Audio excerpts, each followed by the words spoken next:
여러분, 또 이 자리에 와 계신 형제자매 여러분 반갑습니다. 오늘도 변함없이 시스템에 우리 박장현, 송영선 그리고 또 총책임자 영원한 시스템의 또 정말 완성자 우리 윤희모 형제도 함께하고 있고요. 오늘 또 우리 셋이 공부하기 위해서 우리 송영선, 또 박영선, 또 우리 배수연, 또 우정이까지 또 아내와 함께 온 것에 대해서 너무 기쁘게 생각합니다. 자, 오늘 저는 오늘 찬송과 가사도 나왔던 말씀이 있지만 오늘 저는 편안하게 정말 편안하게 요한계시록에 나와 있는 중요한 구절들을 여러분들과 함께 보고자 합니다. 요한계시록에 나와 있는 중요한 구절들을 보면서 우리의 미래의 삶을 한번 생각해 보면서 오늘 우리가 또 어떻게 살아야 될지를 생각하는 시간을 가져보려고 오늘 설교를 준비했는데요. 자, 처음부터 제가 한번 오늘 설교를 준비해 보도록 하겠습니다. 저도 이제 집이 거의 이사가 끝났습니다. 그래서 이제 다음 주 월요일이면 모든 것이 다 정리가 됩니다. 오랫동안 걱정이 많았는데 집을 한번 서울에서 한번 8년 이상 살던 삶을 다 이제 정리하고 버릴 걸 죄다 갖다 버리고 또 새로운 곳에 와서 시작을 하게 되었는데 3월 20일이면 다 끝납니다. 정말 자유로운 마음으로 더 제가 집중할 수 있는 곳에 집중할 수 있는 좋은 시간인 것 같습니다. 제가 한번 준비가 되면 한번 여러분들 꼭 초대하도록 하겠습니다. 깜짝 놀랄 겁니다. 새로운 곳에서 정말 우리가 새로운 꿈을 꿀 수 있는 깜짝 놀랄 만한 미래를 하나님이 준비해 주시길 기도합니다. 자, 그 향은 그 성도들의 기도입니다. 옛날 제사장들이 이렇게 향을 향단 위에서 향을 피웠을 때 향이 올라가잖아요. 하나님 그 냄새를 맡으시면서 흡족해 하신다고 그 표현이 있듯이 정말 우리의 기도가 향으로 요한계시록 보면 향이 위로 올라가듯이 모든 성도들의 기도는 다 하나님께 상달된다는, 땅에 떨어지는 기도가 향이 땅에 떨어지지 않거든요. 다 올라가지. 그런 것처럼 모든 성도들의 기도는 절대 땅에 떨어지지 않는다는 것, 그 구절이 나오거든요. 그래서 제가 그거를 제목으로 삼고 오늘 요한계시록 말씀을 보도록 하겠습니다. 설교 주제 종말 심판과 하나님의 구원. 저는 설교가 크게 두 가지가 있는 것 같아요. 예를 들면 형식적으로 보면 강해 설교를 할 것이냐, 한 줄 한 줄 쭉 따라갈 것이냐, 아니면 주제 설교, 성경에 나와 있는 중요한 주제를 가지고 성경을 통전적으로 볼 것이냐. 또 하나는 교리적인 설교, 기독교가 무엇인가, 신앙이 무엇인가, 정말 성경은 무엇을 말하는가, 그런 중요하게 가르칠 것인가, 아니면 우리 삶의 카운슬링적인 위로하고 격려하고 희망을 주는 그런 설교할 수 있거든요. 그래서 이 두 개가 다 병행할 때 건강한 가르침이 되지 않을까 싶습니다. 그래서 어떤 건 티칭이 될 수 있고 어떤 건 프리칭이 될 수도 있는데 오늘은 또 우리 성경의 중요한 우리의 교리에 대해서 한번 보면서 우리의 신앙을 뼈대를 세우는 시간을 갖도록 하겠습니다. 자, 요한계시록은 어쨌든 우리가 살고 있는 현실 속에서 곧 다가올 미래를 우리가 바라보며 확신을 갖고 위로받게 하기 위해서 쓴 책이라고 말씀하셨거든요. 근데 이제 우리가 항상 명심해야 될 것은 반드시 종말이 올 것이고, 종말 때 악인들은 심판을 당하고, 그리고 하나님과 그분의 아들 예수 그리스도를 믿는 자들은 구원을 받는 일이 벌어지거든요. 근데 그 시작이 어떻게 시작되냐면 하나님의 말씀과 성도들의 기도로부터 시작이 됩니다. 마지막 종말이 심판이. 요한계시록 5장 8절 볼까요? 자, 그가 두루마리를 받아 들었을 때에 내 생물과 24 장로가 각각 검은 거와 향이 가득 담긴 각각 검은 거와 그리고 향이 가득히 담긴 금대접을 가지고 어린 양 앞에 엎드렸습니다. 그 향은 곧 성도들의 기도입니다. 이제 두루마리를 열면 하나님 말씀이 적혀 있어요. 어떻게 이제 미래가 펼쳐질지, 야, 이걸 누가 열어볼 수 있지? 이 하나님이 적어놓은 미래에 대한 이 두루마기를 누가 과연 뗄 수 있는 자격이 있는가? 누가 그것을 읽을 수 있는 자격이 있는가? 아무도 이걸 뗄 수가 없어. 오직 하나님의 어린 양 예수 그리스도만이 이 봉인을 떼고 우리의 미래를, 하나님의 계시를 읽을 수 있어. 그 장면인 거거든요. 근데 바로 그걸 봉인하기 전에 어떤 일이 있냐면 바로 이 금대접에 가득히 담긴 향, 그 향은 바로 성도들의 기도였다고. 그래서 이 향이 쫙 올라가는 것처럼 이 기도가 쫙 올라갈 때 그때 이제 그 봉인이 해제되면서 하나님이 하나하나 이제 종말의 심판들을 해나가기 시작하거든요. 그래서 우리의 기도가 결코 떨어지는 기도가 없습니다. 아멘. 금대접에 담았다고 했잖아요. 자, 기도는 매우 거룩하고 귀한 것으로서 주님 안에서 헛된 기도 없고, 주님 안에서 헛된 수고 없고, 주님 안에서 헛된 큐티, 헛된 교제, 헛된 예배 절대 없습니다. 모든 것은 30배, 60배, 100배의 열매를 맺고 우리 삶으로 하나님의 뜻을 이루고, 그리고 우리의 바람을 이루고 반드시 하늘로 올라가서 하나님의 역사하실 줄 믿습니다. 오늘의 예배가 결코 헛된 예배가 아닙니다. 아멘. 이 자리에 집에서 보고 계신 형제자매 여러분, 그 예배가 하나 형식이고 그냥 쓸모없는 한 시간인 것 같습니까? 절대로 헛된 예배 없습니다. 온라인이든 오프라인이든. 내가 아침에 읽었던 큐티가 헛돼 보입니까? 한 줄 읽었다고 해서 헛돼 보입니까? 헛된 큐티 하나도 없습니다. 금대접에 성도들의 기도를 담았다고 그랬거든요. 땅에 떨어지는 기도 없습니다. 헛된 기도 없습니다. 하나님의 심판이 시작이 되면 이제 그 하나님의 심판이 점점 강도가 세워지는 것을 볼 수가 있습니다. 어떻게 이루어지냐면, 저는 이제 마지막 장까지 다 정리를 해서 머릿속에 또 제 강의 안에 다 있기 때문에 그냥 정리해서 말씀을 드리면, 그 하나님의 심판의 강도가 점점점 강해지는데, 점점 자연적인 피해, 막 지진부터 시작을 해서 막 무너지고, 해가 막 너무 뜨거워서 사람이 타 죽고, 이런 자연적인 피해가 점점점 강해지면서 무너지는 것도 점점점 많아지고, 처음에 사람들이 자연의 피해와 함께 고통을 점점 더 심하게 당하다가 마지막에는 사람의 생명이 죽는 데까지 하나님의 심판이 점점 강해집니다. 그 전에 회개하라고 하신 것인지 모르겠지만은 한 번에 다 고통이 오는 것이 아니라 점점점 그 강도가 결국은 사람의 생명을 가져오는 데까지 피해 강도는 강해지고 피해 범위는 점점 확대되어지거든요. 레위기랑 똑같아요. 레위기 보면은 반복적인 것이 뭐냐면, 너희가 이 지경이 되어도 나의 말을 듣지 않으면 이번에는 너희가 지은 죄를 7배로 벌하겠다고. 또 뭘 안 들어? 근데 이 지경이 되어도 너희가 내게 돌아오지 않으면 나는 또 7배를 강하게 하겠다고.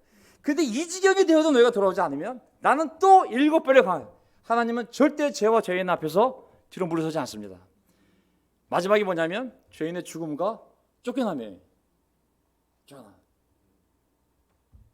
거기까지 가지 말라고. 회개하고 빨리 내게 돌아오라고. 요한계시록 보게 되면 그런 구조로 점점 자연적인 피해도 넓어지고, 자연적인 무너짐도 심해지고, 사람들의 고통, 그리고 나중에 죽음까지 하나님의 심판이, 믿지 않는 자들에 대한 심판이 점점점 강해지면 알 수 있습니다. 얼마나 무섭냐면 요한계시록 6장 15절을 보게 되면 아직 기고만장하던 땅의 왕들, 기고만장하던 고관들, 장군들, 부자들, 세도가들과 노예들과 자유인들이 나중에는 하나님의 심판이 딱 이루어지게 되면 얼마나 무서운지, 죄다 동굴과 산의 바위들 틈에 숨어서 뭐라고 얘기하냐면, 하나님한테도 감히 살았을 때는 하나님을 욕하고 맘먹고 비난하고 조롱하던 사람들이 이제는 너무 무서워서 산과 바위를 향하여 말하기 시작합니다. 야, 차라리 우리 위에 넘어져 버려라. 우리 위에 무너져 내려서 보좌에 앉으신 분의 얼굴과 어린 양의 진노로부터 우리를 숨겨다오. 제발 산아, 우리 위로 덮어줘. 우리를 덮어줘. 너무 무서워. 17절, 그들이 진노를 받을 큰 날이 일어났다. 누가 이것을 버티어낼 수 있겠느냐. 하나님의 심판은 정말 무섭거든요. 사람들이 몰라서 그렇지 하나님의 도장을 받은 사람들. 근데 이제 보면 요한계시록이 참 재밌어요. 이게 이 직문을 보게 되면 가로줄이고 세로줄이 있으면서 이렇게 껴지잖아요. 그렇죠? 근데 하나님의 심판과 구원도 이렇게 실줄 날줄이 이렇게 연 것처럼, 심판이 있으면 하나님의 위로가 있고, 심판이 있으면 하나님의 구원이 있고, 이게 서로 이게 맞물리면서 이게 기록이 되어 있거든요. 한편에서 하나님의 심판이 있지만 또 한편에서는 하나님을 믿은 자들에 대한 구원의 이야기가 계속 위로를 주기 위해서 같이 등장하게 됩니다. 심판은 심판도 이루어지지만 또한 하나님은 놀랍게 믿는 자들을 구원할 거라는 이야기가 계속 신랄과 이게 이렇게 껴지듯이 계속 한 가닥씩 이렇게 가거든요. 7장을 보게 되면 보세요. 이제 나는 다른 천사 하나가 살아계신 하나님의 도장을 가지고, 살아계신 하나님의 도장을 가지고 해돋는 쪽에서 올라오는 것을 보았습니다. 그는 땅과 바다를 해하는 권세를 받은 내 천사에게 큰 소리를 외쳤습니다. 우리가 우리 하나님의 종들의 이마에 하나님의 종들의 맞박에 도장을 찍을 때까지는 땅이나 바다나 나무들을 해하지 말아라. 내가 들은 바로는 도장이 찍힌 사람의 수가 몇 명이었다고 그랬어요? 14만 4천 명이었습니다. 이와 같이 이마에 도장을 받은 사람들은 이스라엘 자손의 각 지파에서 나온 사람들이었습니다. 보면 이제 한편으로는 믿지 않는 자들에나 무서운 심판이 점점 강하게 진행되는 순간에 한편에서는 하나님이 자기를 믿는 자들을 구원하기 위한 일들을 계속 해나감을 알 수가 있어요. 이제 하나님의 천사 중에 한 명이 와서 구원받을 자들에 대해 이마에 도장을 찍는 이 그림이 나옵니다. 근데 그 숫자가 몇 명이라고요? 14만 4천 명. 그래서 신천지가 몇 명이에요? 14만 4천 명. 여기서뿐만 아니라 또 다른 곳에서도 14만 4천 명이 또 나옵니다. 그래서 우리가 이 숫자 안에 들어가야 된다고. 그래서 그네들은 12지파를 만들어 놓고 거기서 14만 4천 명을 뽑기 위한 시험도 보고 헌신을 강요하고 모든 것을 14만 4천 명에 맞추어서 얘기를 하고 있잖아요. 저는 어떤 부분에서 삶의 중심을 하나님이 구원해 두고 정말 하나님이 구원하고자 하는 그 숫자에 내가 들어가고 싶다는 열망은 성경적으로 생각합니다. 아멘. 저는 정말 그걸 본받아야 한다고 생각해요. 진짜 그 구원에 대한 열망. 나도 정말 이 숫자에 들어가고 싶어. 내가 전 삶을 다 버려서라도 직장을 버려서라도 할 수만 있다면 나는 하나님의 구원에 도장 찍힌 사람이 되고 싶어. 근데 그건 정말 별만 열정이지만 숫자를 14만 4천 명을 확정되어진 숫자로 보고 그 숫자만 구원받았다고 생각하고 그 숫자를 가지고 사람들을 머니푸레이션하고 컨트롤하게 되면 그게 이제 이단이 될 수 있거든요. 이건 상징적인 숫자거든요. 많은 사람들이 하나님의 구원을 받을 거에 대한 숫자인데 보십시오 한번. 셀 수 없을 만큼 큰 무리. 요한계시록 7장 9절. 그때 내가 보니 아무도 그 수를 셀 수 없을 만큼 큰 무리가 또 있어요. 14만 4천 명이 끝난 다음에 다시 어떤 얘기가 나오냐면 내가 그 뒤에 내가 보니 아무도 그 세를 셀 수 없을 만큼 큰 무리가 있었습니다. 그들은 모든 민족과 종족과 백성과 언어에서 나온 사람들인데 온갖 나라 온갖 민족에서 흰 두루마기를 입고 종려나무 가지를 손에 들고 보좌 앞과 어린 양 앞에서 서 있었습니다. 그들은 큰 소리로 구원은 보좌에 앉아 계신 우리 하나님과 어린 양의 것입니다. 구원은 보좌에 앉아 계신 우리 하나님과 어린 양의 것입니다 하고 외쳤습니다.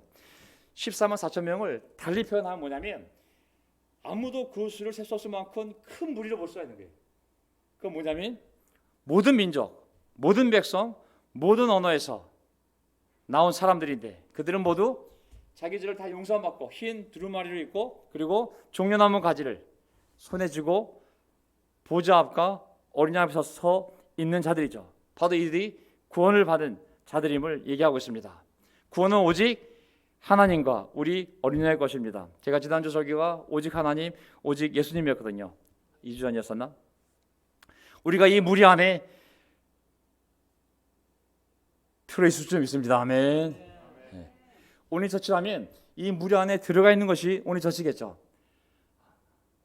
14만 4천 명으로 상징되는 구원받은 무리들, 예수님의 피로 죄를 다 깨끗이 씻고 깨끗한 흰옷을 입고 종려나무 가지를 가르며 정말 호산나 외쳤던 그 이스라엘 백성들처럼 어린 양을 찬양하는 그 무리들 안에 정말 예수님 이후로 지금까지 또 창세 이후로 하나님께서 구원받았지만 잠들고 있는 모든 자들이 일어나서 정말 이렇게 흰옷을 입고 손을 종려감을 흔들며 하나님을 찬양하는 그 무리 안에 우리가 들어가 있기를 간절히 바랍니다. 얼마나 영광스러운 미래겠습니까? 그래서 흰 두루마기를 입은 사람들 7장 13절 그때 그 천상에 있던 장로들 가운데 하나가 아니 이 흰 두루마기를 입은 사람들은 누구이며 어디서 왔습니까? 하고 요한에게 물어봅니다. 그러자 아니 당신이 아실 텐데요 라고 하자 그가 뭐라고 얘기하냐면 이렇게 말했다. 이 사람들은 큰 환난을 겪어낸 사람들입니다. 아멘. 그들은 어린 양이 흘리신 피에 자기들의 두루마기를 빨아서 희게 하였습니다. 결국 14만 4천 명 그리고 아니면은 아무도 셀 수 없을 만큼 엄청나게 많은 그 구원받은 사람들 특징은 뭐냐면 왜 그들이 흰 두루마기를 입었는가? 그것은 큰 환난을 다 이겨낸 사람들, 믿음을 지켜낸 사람들인 거예요. 꽃길만 거는 사람들이 아니라 인생에 대박난 사람들이 아니라 어떤 어려움이 왔든지 간에 끝까지 자기 믿음을 지켜낸 사람들 이겨낸 사람들, 예수님의 피로 자기 죄를 씻어내고 그리고 승리한 사람들, 저는 우리가 이 흰 두루마기를 입고 천국에서 다 같이 만나길 바랍니다. 아멘.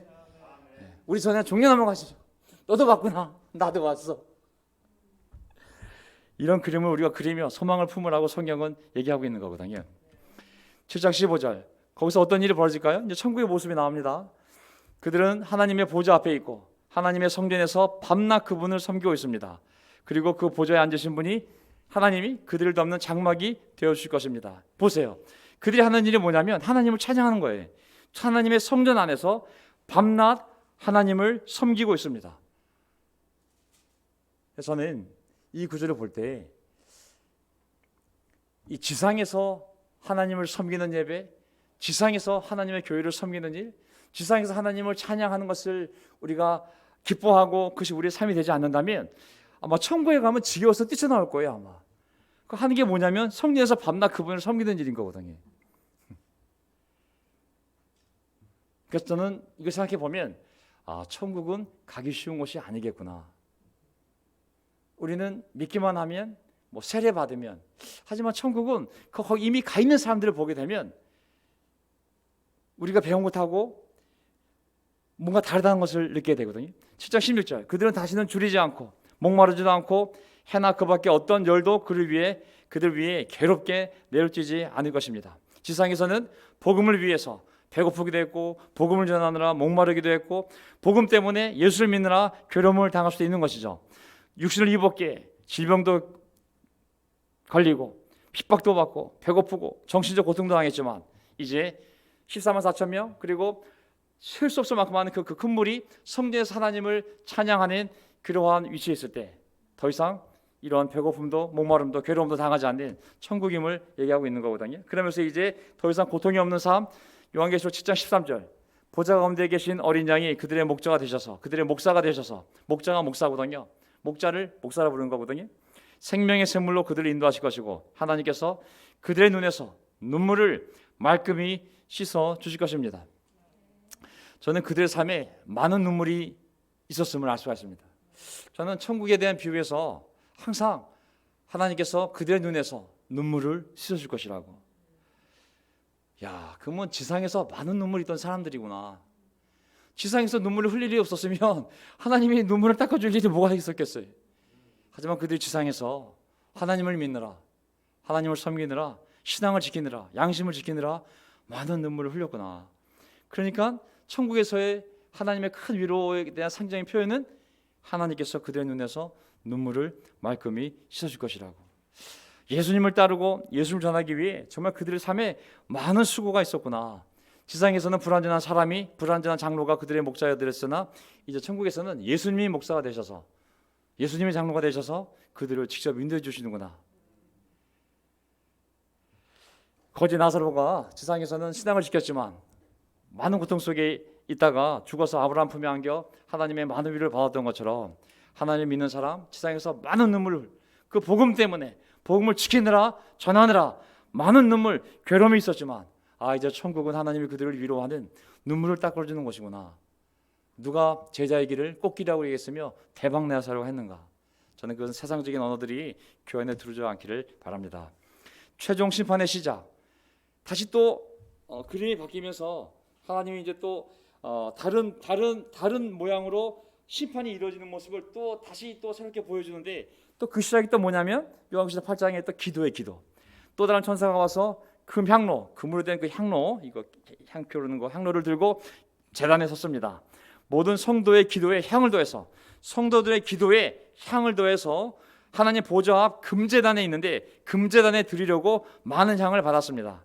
그래서 향의 연기가 성도들의 기도와 함께, 향의 연기가 성도들의 기도와 함께 천사의 손으로부터 하나님 앞으로 올라갔습니다. 멋있는 그림이잖아요. 기도가 보이지 않지만 이걸 그림으로 보여주는 거예요. 성도들의 기도가 그냥 입으로 뱉고 사라지는 것이 아니라 전부 금대접에, 금 향로에 담겨져서 그것을 향으로 비유하게 됐지만 또 한편으로는 향과 함께, 향은 타서 하나님 앞에 올라가고 기도도 그 향이 올라가듯이 하나님 앞에 올라가는 모습을 보여준 거거든요.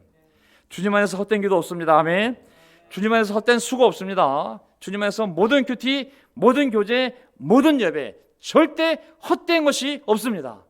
모든 것은 하나님 보고 계시고 하나님께 금대접에 담겨서 금향로에 담겨서 올라가는 줄 믿습니다. 아멘. 하지만 사람들이 얼마나 무서운지 보세요. 저는 계시를 보게 되면 어떤 사람 복음을 전할 때 내 가족이 되었던 친구가 되었던 누가 되었던지 간에 복음을 전할 때 거부하게 되면 그 영혼이 너무너무 불쌍해 보여요.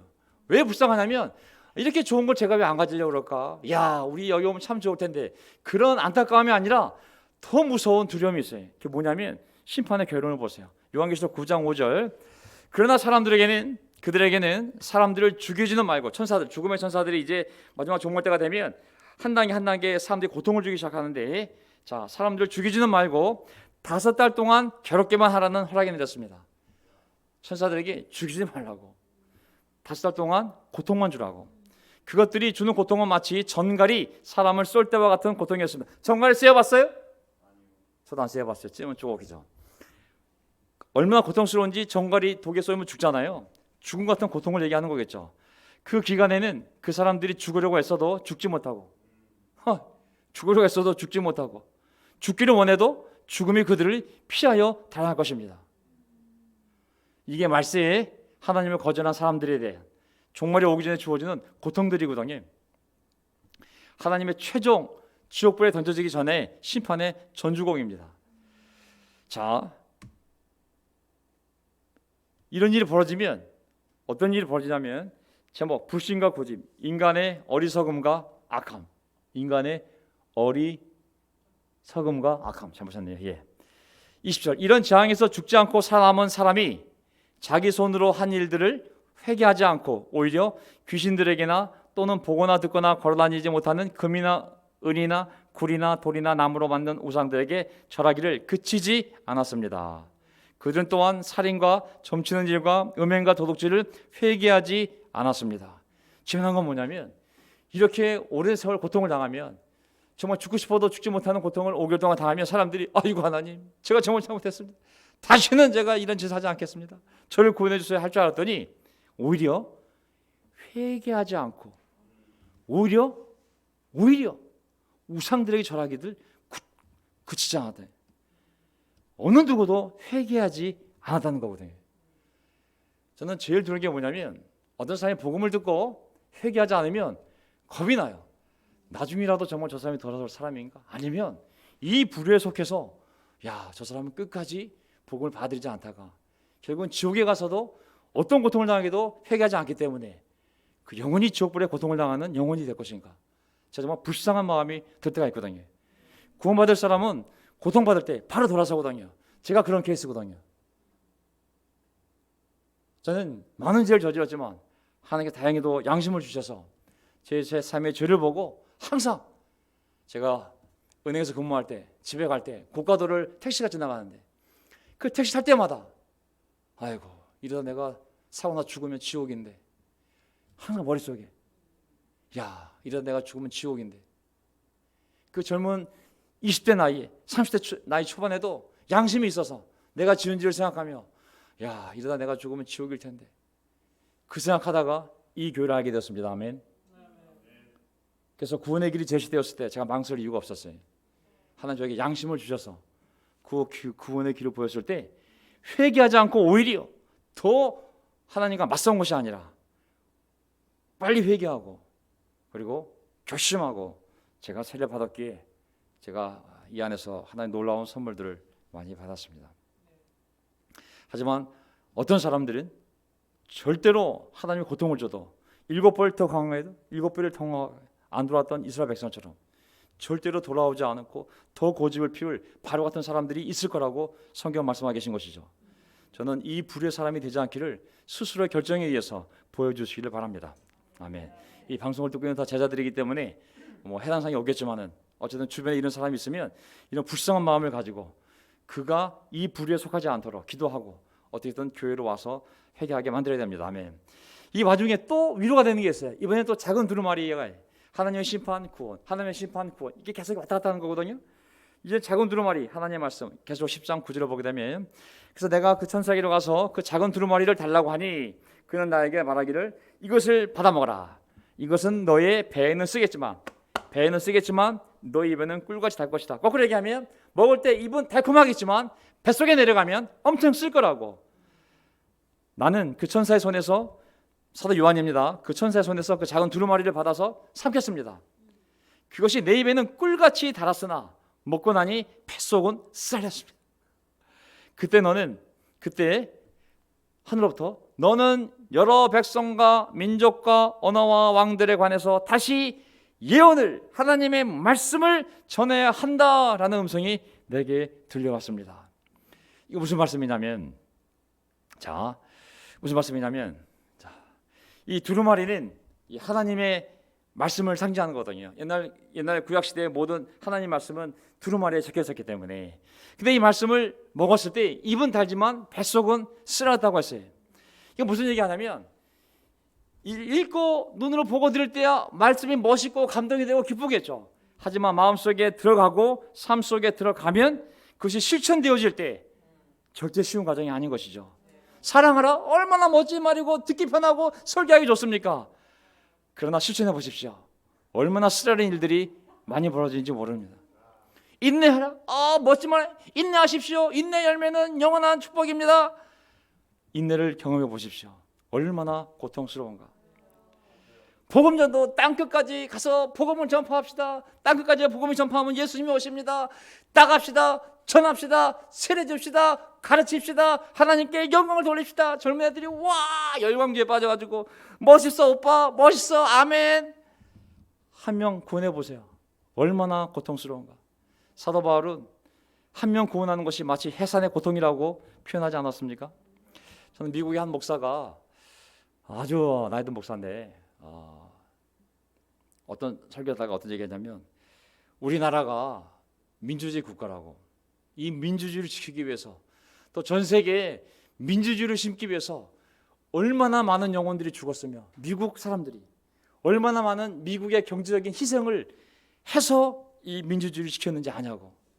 저는 이 복음이 전파되기 위해서 얼마나 많은 사람들이 죽음을 당하고 얼마나 많은 희생을 해왔는지를 우리는 정말 다 알지를 못합니다. 하나님의 아들이 죽었으니까요. 그 대가가. 입은 달죠. 하나님 말씀이 보고 듣는 건 감동이 있었어요. 격려가 돼요. 위로가 돼요. 말하는 자나 듣는 자나 편하죠. 아름답죠. 하지만 삶에 들어 실천할 때 뱃속에 들어가면 쓰라리다 그래요. 그래도 우리는 그 말씀을 어떻게 하라고 그랬어요? 전하라고. 너는 다시 예언을 해야 한다. 네가 말씀 때문에 지금 밤마섬에 갇혀서 이 채석장에서 돌을 깨며 고통을 당하지만 넌 다시 그 말씀을 전해야 된다. 우리가 아무리 복음을 전하다가 상처를 받고 슬픔도 경험하고 실망도 오고 자신감도 상실하고 정말 어찌 때는 내가 여기 왜 있는지라는 생각이 들 정도로 혼란스러울 때도 있지만 우리가 할 일은 하나입니다. 다시 말씀에 일어서서 그 예언을 전해야 됩니다. 아멘. 삶은 딱 세 가지예요. 나는 왜 살아있는가? 하나님의 말씀으로 사람을 구원하기 위해서. 마태복음 28장. 내가 왜 살아있는가? 죽을 때까지 내가 할 일이 무엇인가? 그것은 지혜로운 신부처럼 다시 오실 예수님을 기다리며 천국을 준비하는 삶. 세 번째, 나는 왜 살아있는가? 하나님의 주니 인생 가운데 주님 안에서, 믿음 안에서, 교회 안에서 이들과 함께 하나님의 준 모든 것을 감사하며 기쁨과 즐거움을 위해 살아간다고 믿습니다. 아멘. 1번을 빼면 인생이 다 흔들려요. 사람을 구원하는 것을 우리 삶에서 빼버리게 되면, 그들을 위한 기도, 그들을 위한 마음을 잃어버리게 되면 그것은 삶의 중심이 없어진 것과 똑같아요. 천국을 준비하는 것도 의미가 없고 이 삶에서 만지던 거 먹고 즐기는 것도 의미가 없어요. 그래서 우리는 계속 말씀을 전하며 사람을 구원하는 것을 포기하면 안 됩니다. 아멘. 그래서 혹시 여러분들 사람을 초대하기는 어려워요. 지금 교회에 우리도 못 나오는데 초대해봤자 왜 다른 사람도 안 나오는데 왜 나를 오라고 그러세요? 할 수 있거든요. 그래서 지금이라도 그들 위해 기도해주고 안부도 전해주고 매일 큐티도 나눠주고 또 카톡도 하고 계속 관계를 가지고 와야 됩니다. 그래서 때가 되면 그를 회복시키던 성경 공부를 하던 우리가 지금 준비를 하고 있어야 돼. 넉넉히 있으면 안 됩니다. 리스트를 만드세요. 내가 기도할 사람들, 내 가족, 내 친척, 내 아는 사람들, 아까 얘기했던 끝까지 고집 피우다가 영원한 지옥불에 던져지는 그러한 사람이 되지 않도록 함께 기도할 사람들 이름을 적고 날마다 우리가 그들을 위해서 1번 선교사로서의 그 사명을 실천해 나가고 있어야 됩니다. 아시겠죠? 네. 자, 그 다음에 어떤 일이 있을까요? 지상으로 쫓겨난 용과 용의 부하들 이야기가 요한계시록 12장에 나옵니다. 또 말씀을 전하잖아요. 그럼 또 다시 또 부정적인 일이 있어요. 마귀의 역사가 또 있는 거예요. 요한복음 12장 7절. 그때 하늘에서 전쟁이 일어났습니다. 그러니까 이게 심판, 구원, 심판, 구원, 심판, 구원, 마귀, 구원, 이게 서로 이렇게 엇갈려 계속. 그때 하늘에서 전쟁이 일어났습니다. 미가엘과 미가엘의 전사들인 용과 맞서 싸웠습니다. 용과 용의 부하들이 이에 맞서 싸웠지만 당해내지 못하였으므로 하늘에서는 더 이상 그들이 발붙일 자리가 없었습니다. 그래서 그 큰 용, 곧 옛뱀은 땅으로 내쫓겼습니다. 그 큰 용은 악마라고도 하고 사탄이라고도 하는데 온 세계를 미혹하던 자입니다. 그 용의 부하들도 그와 함께 하필이면 땅으로 내쫓겼습니다. 이야, 여기 보면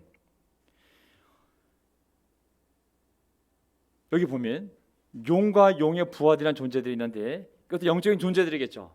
영적인 악한 영들이겠죠. 근데 천사들과 싸움이 일어났고 천상에서 전쟁이 일어났고 이 하나님께 순종하는 이 천사들에게 이 악한 영들이 져서 용과 그 부하들이 결국은 하늘에 발붙일 자리가 없게 되자 옛뱀 또는 큰 용 아니면 사탄이라고도 하는 악마라고도 하는 그 용이 바로 부하들을 데리고 땅으로 쫓겨났다고 그랬어요. 하늘은 기뻐할 일이죠. 드디어 하늘에서 이 옛뱀, 큰 영, 사탄, 악마, 마귀가 그 추종자들과 함께 땅으로 쫓겨갔다. 할렐루야. 하지만 땅은 할렐루야가 아니에요. 땅은 정신 차릴 일이잖아요. 그 용, 요한계시록 12장 15절.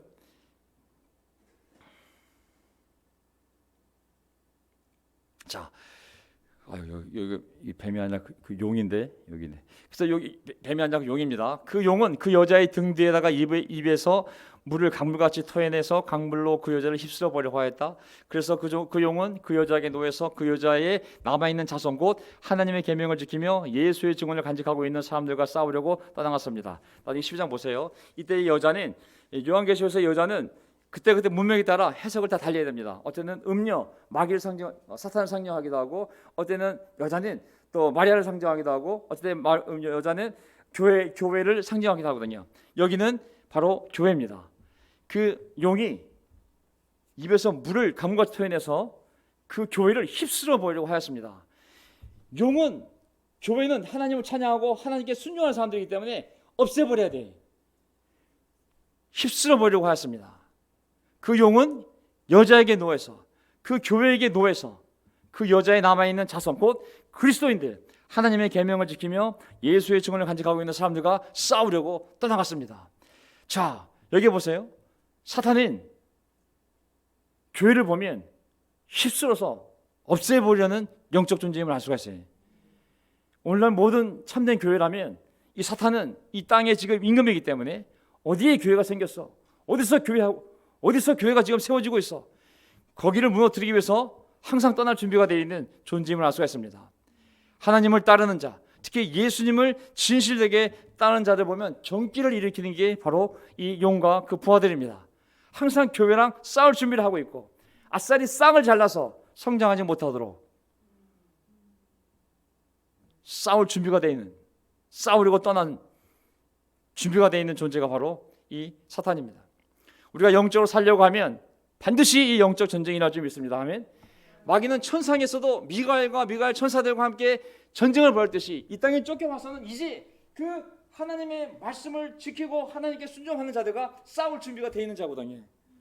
당연히 영적 전쟁이 일어날 수밖에 없는 것이죠. 그렇게 살려고 하면 영적 전쟁이 일어날 것이요. 우리가 영적으로 믿음을 갖고 순종하며 복음을 전하며 천국을 준비하며 살려고 하지 않으면 싸움이 아니라 많은 죄들이 일어나겠죠. 마귀가 계속 우리에게 두려움을 주든 유혹을 해서든지 간에 우리가 죄 쪽으로 가도록 하겠죠. 영적 전쟁을 마귀랑 할 것인지 아니면 그 전쟁을 포기하고 세상화되어서 결국 죄로 갔다가 결국 멸망에 이를 것인지 모든 사람들이 우리가 결정해야 될 사람들이거든요. 저는 오늘 이 시간, 이 예배 시간에 앉아있는 형제자매 여러분들, 그리고 이 자리에 계신 형제자매 여러분들은 이미 이 영적 전쟁을 치르고 이 자리에 오신 줄 믿습니다. 아멘. 또 그 어려운 가운데 속에서도 인터넷을 켜고 그 자리에 앉아 하나님의 말씀을 듣고 있는 것 자체가 이미 영적 싸움을 승리로 이끌고 있다고 저는 분명히 믿습니다. 하지만 어디선가 맛있는 걸 혼자 먹고 있거나 아니면 인터넷을 켜놨는데 소리를 끄고 계신 분이라든지 조심하십시오. 그건 영적 전쟁이 아니라 죄로 가는 길입니다. 용과 용의 부하들, 사탄과 이 귀신들, 디몬들 절대 가볍게 생각하시면 안 됩니다. 이제 사탄이 어떤 일을 벌이냐면 두 짐승을 사요. 두 짐승. 그래서 계속 13장을 보게 되면 이제 두 짐승을 사탄이 일으키는데 하나는 바다에서 하나는 육지에서 일으키는. 그래서 사탄과 이 두 짐승의 관계. 이 짐승이 시진핑이 될 수도 있고 푸틴이 될 수도 있고 아니면 이슬람교 교주가 될 수도 있고 이란 이라크 대통령이 될 수도 있고 이슬람의 지배자들이 될 수도 있고 어쨌든 인간으로서 강력한 영향을 미치는 그런 리더십을 일으킵니다. 그게 짐승으로 비유되어 있어요. 14장 1절. 나는 바다에서 짐승 하나가 올라오는 것을 보았습니다. 그 짐승은 뿔 10과 뿔이라는 것은 항상 권세를 얘기하는 거거든요. 뿔이 10개면 벌써 강력한 권세를 쥐고 있으면 알 수 있어요. 머리에 7이 달려 있었는데 그 뿔 하나하나에 왕관을 쓰고 있고 그 머리 하나하나에는 하나님을 모독하는 이름이 붙어 있었습니다. 완전히 사탄이 세운 짐승인 것이죠. 13장 2절. 그 용이 사탄이 자기 힘과 왕위와 큰 권세를 누구에게 주었어요? 이 짐승에게 줘요. 그게 러시아 대통령일 수도 있고 중국 사회주의 공산주의국가의 머리인 시진핑일 수도 있고 아니면 이란, 이라크 이슬람주의자들의 대통령일 수도 있고 사탄이 이런 세상의 리더십들에게 그런 권세를 준 것이죠. 많은 사람을 지배할 수 있는. 근데 세상이 그 짐승을 따라갑니다. 놀랍게도 14장 3절. 그 머리들 가운데 하나는 치명상을 입은 듯 하였습니다. 그러나 그 치명의 상처가 나오니 곧 온 세상은 놀라서 그 짐승을 따라갔습니다. 잘 보세요. 온 세상은 그 짐승을 따라갔다는 그의 권세에 눌려서 그의 권위에 눌려서 지금 이슬람 국가 보세요. 엄청난 숫자가 기독교를 지금 능가하고 있어요. 힌두교, 자이나교 그런 허접한 우상을 섬기는 인도가 13억이에요. 중국이 10억을 넘는데 거기는 공산주의, 신을 믿지 않는 공산주의 국가예요. 이슬람 국가, 공산주의 국가, 그다음에 사회주의 국가, 믿지 않는 자들, 그들의 리더들 생각해 보세요. 정말 온 세상은 그 짐승을 따라간 것이 맞습니다. 사람들이 용과 짐승을 경배함. 14장 4절 딱 끝나갑니다. 용이 그 짐승에게 권세를 주니 잘 보세요. 사탄이 그 짐승에게 권세를 주는 거예요. 권세를. 사람들은 그 용에게 경배하였습니다. 야, 또 그들은 누가 이 짐승과 같으랴? 누가 이 짐승과 맞서 싸울 수 있으랴 하고 말하면서 그 짐승에게 경배하였습니다. 하나님께 경배하는 것이 아니라 바로 이 짐승 같은 존재에게, 사탄이 그 뒤에 있는 그 짐승 같은 세상의 권력자에게 경배한 것이거든요. 그러나 14장 8절. 그러므로 땅 위에 사는 사람 가운데서 죽임당한 어린 양의 생명책에 창세 때부터 이름이 기록되어 있지 않은 사람은 모두 그에게 경배할 것입니다. 아멘. 사람은 딱 불의입니다. 예수님을 경배하며 어린 양의 생명책에 기록되어 있든지 아니면 이 짐승에게 속하여 그들을 경배하며 살 것인지 딱 두 부류거든요. 우리는 죽임당한 어린 양의 생명책에 기록되어 있는 14만 4천 명 중에 한가운데요, 셀 수 없이 많은 종려나무 가지를 흔들며 흰 두루마리를 입고 있는 바로 구원받은 백성 가운데 한 사람이 있습니다. 아멘. 네. 여기도 마찬가지로 사탄은 표를 싫어한다. 표시. 14장 16절. 작은 자나 큰 자나 부자나 가난한 자나 자유인이나 종이나 할 것 없이 다 그들의 오른손이나 이마에 표를 받게 하였습니다. 그 짐승이 누구든지 이 표를 가진 사람, 그 짐승의 이름이나 그 이름을 나타내는 숫자나 표가 찍힌 사람이 아니면 아무도 팔거나 사거나 할 수 없게 하였습니다. 여기에 지혜가 필요합니다. 지각이 있는 사람은 그 짐승을 상징하는 숫자를 세어보십시오. 그 수는 어떤 사람을 가리키는데 그 수는 바로 뭐라고요? 6, 6, 6. 666은 그 짐승의 이름을 상징하는 숫자라는 거예요. 이거를 그를 경배하는 자기 백성들에게 다 찍어서 그들만 경제 활동을 할 수 있도록, 그 표가 없으면 너는 아웃이야. 왕따. 넌 경제생활 못해. 넌 굶어 죽든지 우리 안에 못 들어와. 이런 핍박을 가하는 거예요. 하나님의 도장을 받은 사람 14만 4천 명과 그 수많은 허당 무리들, 이제 그 용과 그 짐승 같은 존재를 경배하며 그들 무리 안에서 그들과 경제활동하며 함께 먹고 살고 하는 666 그 숫자가 새겨진 사람들, 우리는 666이 아니라 13만 4천 명입니다. 아멘. 네. 끝나갑니다 이제. 근데 또 짐승 하나로는 안 돼서 또 다른 짐승이 올라옵니다. 또 땅에서 다른 짐승 하나가 올라오는 것을 보았습니다. 그것은 어린 양처럼 뿔이 둘이 있고, 아까 10개였는데 뿔이 둘이 좀 약해요. 용처럼 말을 하였습니다. 말을 용처럼, 사탄처럼 너무 잘해. 용이 두 짐승을 세웠는데 한 짐승은 권세가 강력해. 또 한 짐승은 말을 너무 잘해. 거의 사탄 수준으로 말을 잘하는 거예요. 12절, 이 짐승은 첫째 짐승이 가진 모든 권세를 그 첫째 짐승을 대신하여 행사했습니다. 같은 편이니까 이 짐승은 땅과 땅 위에 사는 모든 사람들 하여금 치명상에서 나음받은 그 첫째 짐승에게 절하게 하였습니다. 짜고 치는 고스톱인 거예요. 용, 사탄이 세운 두 짐승. 이 짐승이 이 짐승에 권위를 주면 이 짐승은 이 짐승 높여주는 거예요. 서로 높여주고 서로 경배하게 하고, 이 셋이 한 팀이 돼서 항상 사기칠 때 그룹을 합니다. 서로 높여주고 서로 돕고 조심해야 됩니다. 이들 역시 오른손이나 이마에 표를 받게 하였습니다. 666. 자, 우리는 짐승의 이름을 가진 사람일까요? 어린 양 예수의 이름을 가진 사람일까요? 14장 1절. 또 내가 보니 어린 양이 시온산에 서 있었습니다. 그 어린 양과 함께 14만 4천 명이 서 있었는데 그들의 이마에는 어린 양의 이름과 그의 아버지의 이름이 적혀 있습니다. 다시 또 반대가 되잖아요. 그렇죠? 666 바뀐 사람들, 결국 신앙을 타협하고 결국 세상 권세에 눌려서 세상의 그 무리에 속하여 그들의 멤버가 돼서 666을 지키고 그들과 함께 먹고 마시며 부를 누리며 이 세상에서 쾌락을 향해 살아가는 666 숫자가 생긴 사람들하고, 그 무리에 속하지 않냐며 고통 속에서도 인내하며 믿으며 하나님의 종들의 도장을 받은 어린 양 예수의 이름, 하나님의 이름이 찍힌 그 무리에 있는지, 우리는 바로 어린 양 예수의 이름을 갖고 있는 14만 4천 명임을 믿습니다. 아멘. 그들의 이마에는 어린 양의 이름과 그의 아버지의 이름이 적혀 있었습니다. 자, 그 저는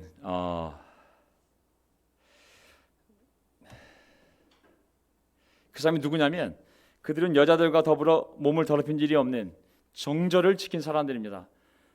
이 신앙적으로 보면 다른 신들을 절대 섬기지 않는 정말 정절을 지키는 사람들입니다. 어린 양이 가는 곳이라면 어디든지 따라다니는 사람들입니다. 아멘. 어린 양이 가는 곳이면 어디든지 따라다니는 사람들입니다. 이게 구원받은 자들의 특징인 것이거든요.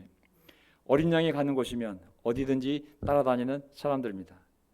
그들은 사람들 가운데서 하나님과 어린 양에게 드리는 첫 열매로서 구원을 받았습니다. 그들의 입에서는 거짓말을 찾을 수 없고 그들에게는 흠잡을 데가 없었습니다. 오늘 퀴즈 말씀처럼 하나님의 굳건한 힘으로 우리가 하나님 앞에 설 때까지 우리를 흠없는 모습으로 살아갈 수 있도록 우리를 강하게, 우리의 믿음을 강하게 해주시길 빕니다라는 그 말씀처럼, 그들 구원받은 사람들의 삶의 특징, 어린 양이 가는 곳이면 어디든지 따라가는 사람들, 그들의 입에서는 거짓말을 찾을 수 없고 그들에게는 흠잡을 데가 없었다고. 그래서 저는 요한계시를 보면서 생각이 달라졌어요. 믿고 회개하고 세례받으면 구원받아. 그게 아닌 거예요. 이미 구원받은 사람들의 모습을 보면 그들은 어린 양이 가는 곳이면 어디든지 갈 수 있는 사람들이었어요. 복음을 전하는 곳이라면. 그리고 그들의 입에서는 거짓말을 찾을 수 없고 그들에게는 흠잡을 데가 없었다고. 그런 사람들이 바로 천국에 가 있는 거거든요. 삶의 목적도 예수 그리스도, 삶의 방향도 예수 그리스도.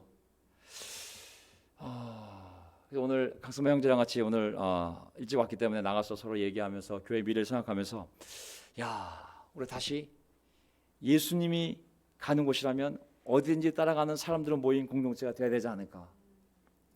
하나님 나라는 숫자도 아니고 크기도 아니라면 그건 뭔가? 그것은 바로 이런 사람들로 모인 정말 순결한 믿음의 공동체. 이것이 정말 복음이요, 복음의 열매요. 세상 사람들이 나도 이런 곳에 있고 싶어, 나도 이런 삶을 살고 싶어, 내가 모태신앙이지만, 내가 장로고 다른 교회 전도사 됐지만 나도 이런 마음을 갖고 이렇게 순결하게 복음을 위해, 복음을 향하여 사는 사람들과 함께 살고 싶어. 너희들 가운데는 정말 거짓말이 없구나, 너희들 가운데는 정말 사랑이 있구나, 나도 너희들과 함께 있고 싶어. 그런 공동체를 만드는 것이 우리의 꿈이 아닌가?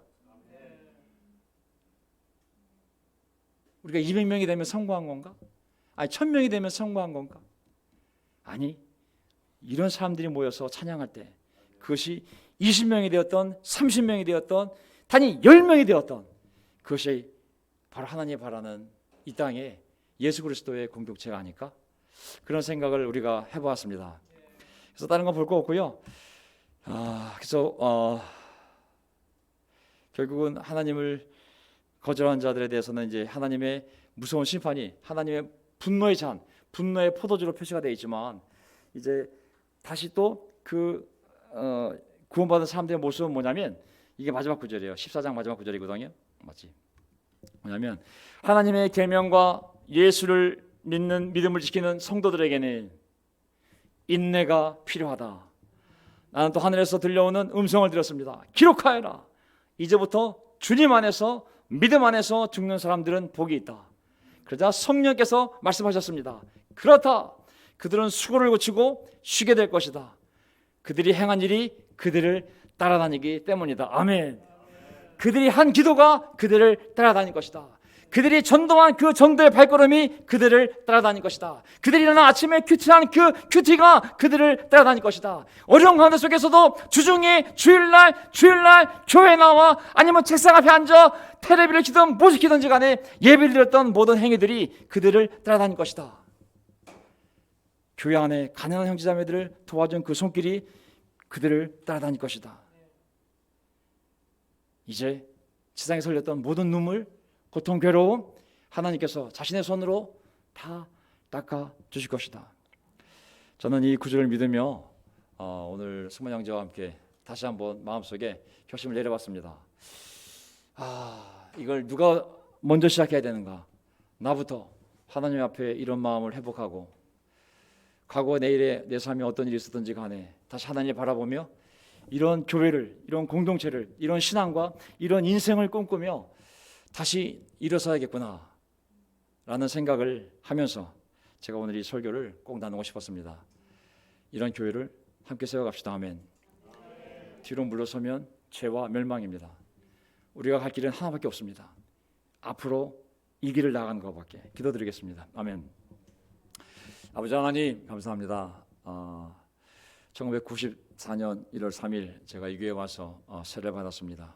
예수님 안으로, 예수님의 이름으로 아버지와 아들과 성령과 하나가 되는 세례를 받았습니다. 성령께서 제 삶을 지금까지 인도해 오셨습니다. 제가 원하는 것이 아니라 원하지 않는 것으로, 제가 바라는 것이 아니라 바라지 않는 것으로, 제가 상상도 못했던 인생으로 주님이 저희들 모두의 인생을 여기까지 끌고 오셨습니다. 앞으로도 주님께서 베드로에게 하셨던 말씀처럼 네가 원치 않는 옷을 입고 팔을 벌려 그의 인생의 마지막을 맞이할지 모르지만 성령께서 그를 통하여 영광을 받기 위하여 베드로가 그 길을 갔듯이 저희 모두 그 길을 갈 수 있는 준비를 할 수 있게 되기를 간절히 기도드립니다. 하나님, 저희는 교파교회가 아님을 너무 잘 압니다. 교회를 키우는 것이 저희의 목적도 아니고, 많은 사람이 그저 모이는 것이 목적이 아니고, 숫자를 늘리는 것도, 교회 숫자를 늘리는 것도 우리의 목적이 아니고, 오직 예수가 가는 곳이면 어디든 따라가며 거짓이 없고 흠이 없는 그런 순결한 마음을 가진 공동체로 살아가기 위해 모인 사람들이 바로 하나님이 이 땅 위에 저희를 시작한 목자라 분명히 믿습니다. 저희는 절대 유일하지 않지만 하나님을 순결하게 살아가는 그런 교회로 거듭나기를 간절히 바랍니다. 우리 안에 모자라지만, 연약하지만, 무너질 수 있지만, 그럼에도 불구하고 예수님이 가는 곳이면 어디든 따라갈 수 있는 그런 예수님의 양들의 공동체가 되기를 원하고, 저부터 그런 마음을 회개하고 결심하고 한 발 한 발 내디딜 때 하나님, 다시 명동에, 또 이 서울에, 이 대한민국에 이 순결한 공동체가 세워질 수 있도록 저희 이 자리에 함께하고 있는 우리 형제자매들, 그리고 이 방송을 듣고 있는 우리 형제자매들, 그들의 마음을 움직여 주셔서 그 길을 갈 수 있도록 용기를 허락하여 주시옵소서. 오직 하나님께 영광을 돌리는 그런 인생을 다시 한번 살 수 있도록 저희를 축복하여 주시옵소서. 우리의 주님이신 예수 그리스도의 이름으로 기도합나이다. 아멘.